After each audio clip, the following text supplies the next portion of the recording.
devised and refined many of the current techniques used in this form of magic. It is a great pleasure for me to introduce my very good friend and a living legend in the world of sleight of hand, the magician's magician, Mr. Dai Vernon.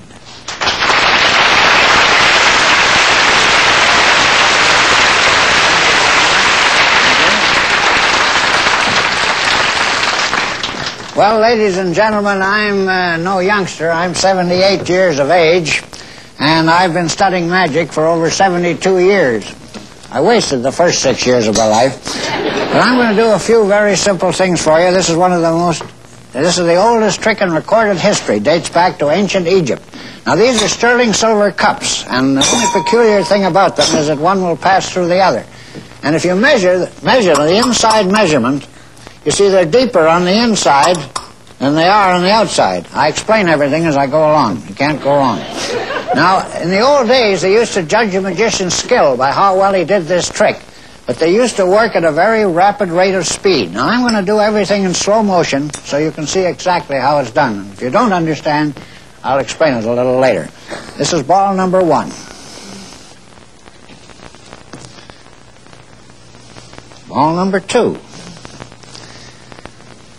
You know, every time I do this, people are suspicious. They think the ball is not actually in the hand.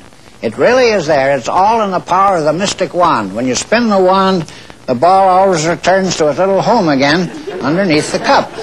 Now, perhaps I worked a little too quickly. That's very kind, but if you just nod your head, that'll be all that's sufficient. Thank you very much. Now, I'm going to show you that this is real Egyptian magic, not sleight of hand. As I say, they used to work very rapidly, but I'm going to do this slowly. Now, I'd like, young lady, one of you, would you point, which cup would you like? Which one of the cups? Center one? Very well. Now, watch. I'll take the ball from the center cup. I know you don't believe this, but I'll put it on this side or this side. Which side?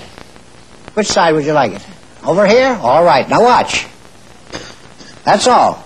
You see, I took it from the one that you asked me to, and I put it right over here on the side you asked. Now, of course, if you'd asked me to place it on the other side, I'd have had to do it left-handed. You have to be ambidextrous to do this. You see, it would leave there and come over there.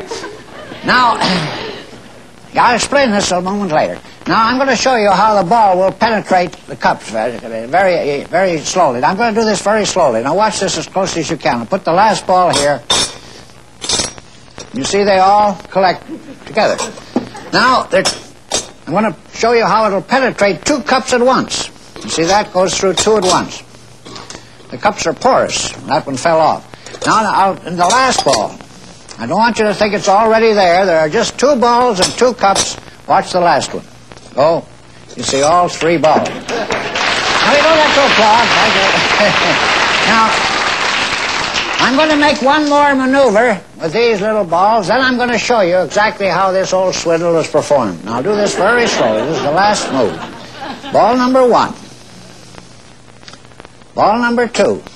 And ball number 3. Jump. You see, they jump to the center cup. Now, the reason this is confusing, because there's too much to watch, too much going on at the same time. I have 3 balls, 3 cups, the wand, and I talk all at the same time. Makes it very confusing.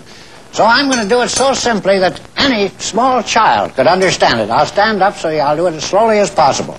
I'm going to put the ball on this side back in my pocket. And I'll put this one back in my pocket, leaving 1 ball under the center cup. But you see, this ball has returned.